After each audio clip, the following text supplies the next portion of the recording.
हमारे भारत के चंद्रयान-3 ने 23 अगस्त को विक्रम लैंडर और प्रज्ञान रोवर को चंद्रमा के दक्षिण ध्रुवीय इलाके में सफलतापूर्वक लैंड करा के इतिहास रच दिया। इसके बाद प्रज्ञान और विक्रम ने चांद के इस इलाके में कई खोजें की। चंद्रमा की सतह पर चहलकदमी करते हुए प्रज्ञान रोवर ने बड़ी खोज की है।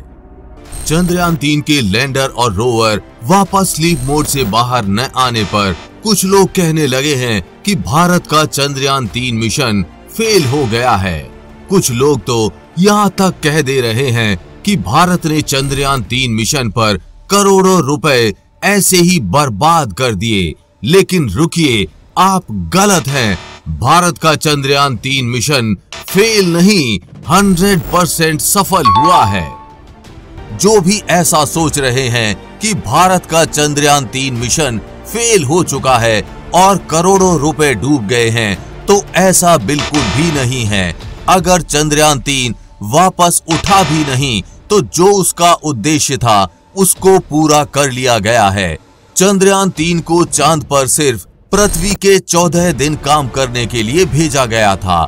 उसने वो अपना कार्य सफलतापूर्वक किया और जो खोजें उसको 14 दिन तक करनी थी, उसने उन खोजों को 10 दिन में ही अंजाम दे दिया। इसरो द्वारा चंद्रयान-3 की सफलता को देखकर अंत में प्लान बदला गया और स्लीप मोड में डालकर वापस 18 दिन बाद 22 सितंबर को उठाने का प्लान बनाया गया।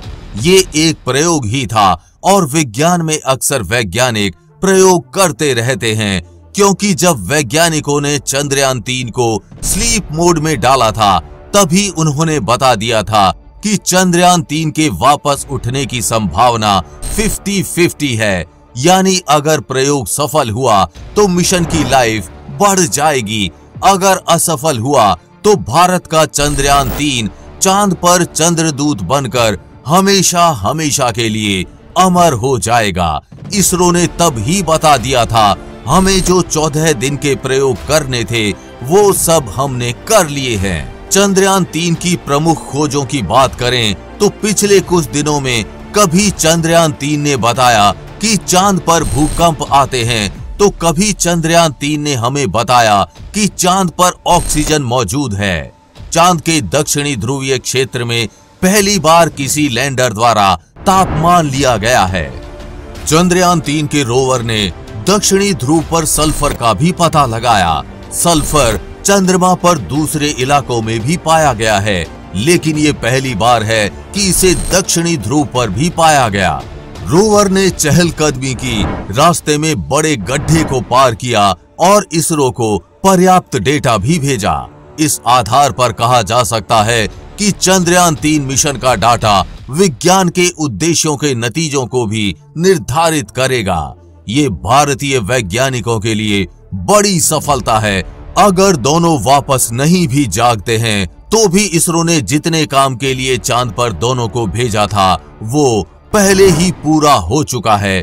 अब अगर चंद्रयान-3 दोबारा सिग्नल भेजता है तो ये एडिशनल ही होगा और एक तरह का बोनस होगा।